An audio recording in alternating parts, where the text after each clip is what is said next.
what? OnlyFans? Fitness? Nah. But actually, it is in fitness.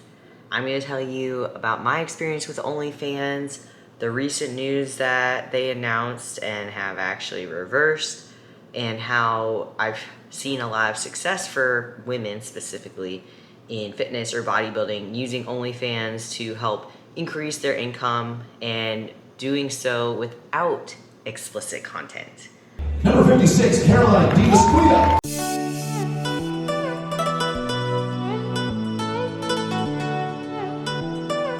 So, those that follow me know for a long time, I'm pretty conservative in general, and I was thinking about, do I actually want to make this video? And I decided yes, because it's going to help other women out there understand what our world is doing and ways that we can possibly utilize what we do for an additional moneymaker. So when it comes to OnlyFans, I think there's a big stigma that ever since it became popular last year during COVID, it was for the pornography industry, nudity, explicit content, if you will.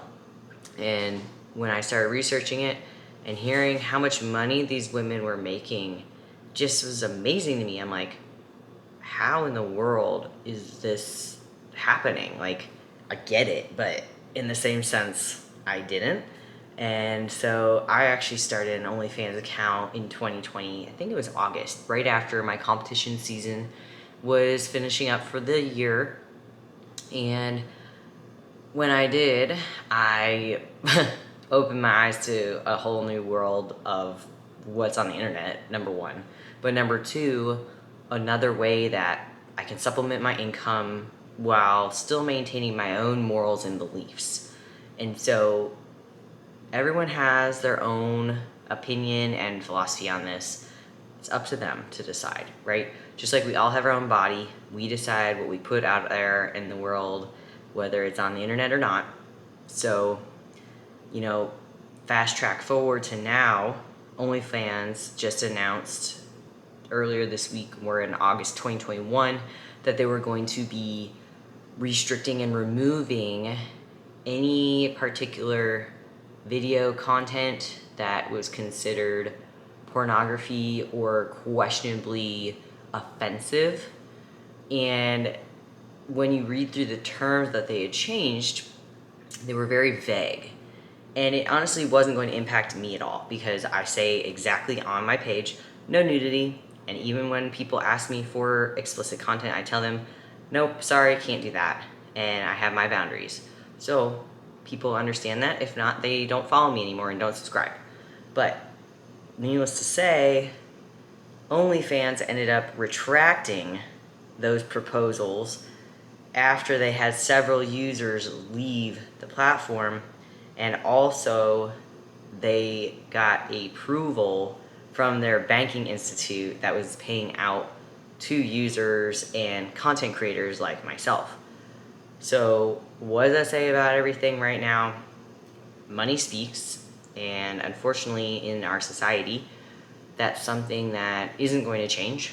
But the good news is we can still utilize platforms like OnlyFans, or there's websites that do freelancing work, or websites you can host your online courses. There's websites that you can do training, you can do whatever you want really and sell and make money.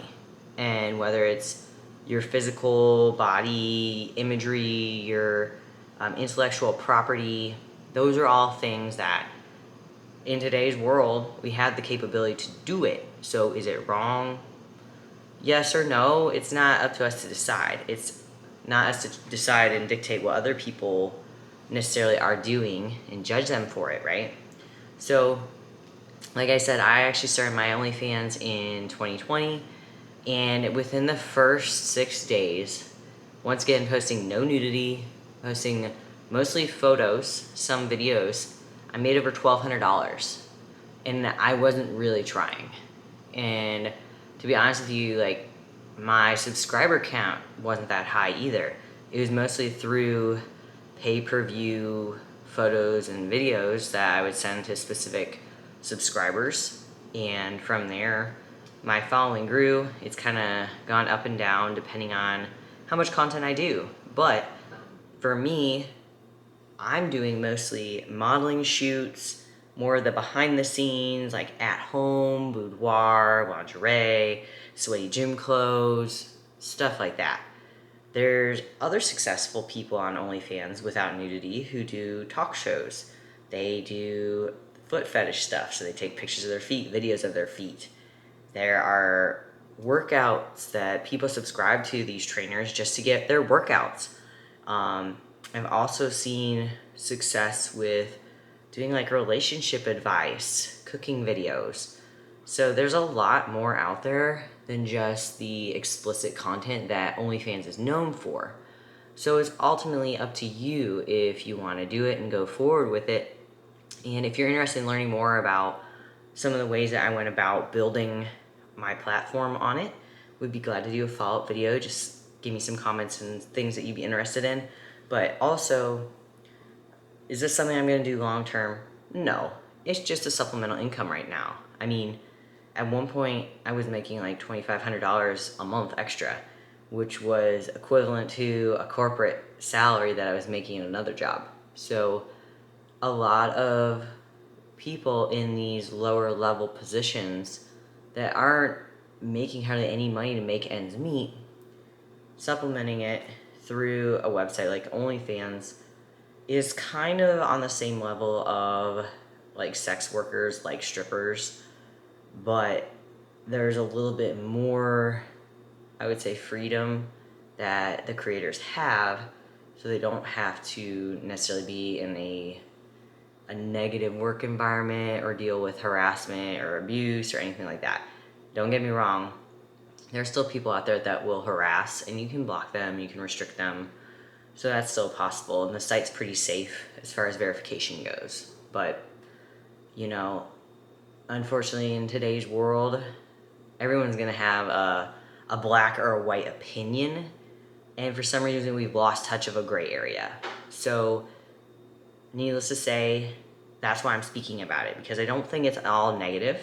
I think there can be good that can come from it, but we just have to find ways to improve it and make the user experience not what the old stigmas are, and improve where we're going forward. So, as always, we'd love to hear your feedback, and I know I'm going to get judged by some people for it. It is what it is. I know there's fitness people, I know several women in fitness that do post explicit content, and that's up to them, but I also know a handful of them who don't, like myself, and are still doing very well on the app. So take it for a grain of salt, figure out what's best for you, and let's help make women feel more confident in the ways that we can utilize what is for us and been given to us that can ultimately help us reach whatever goals we're trying to achieve.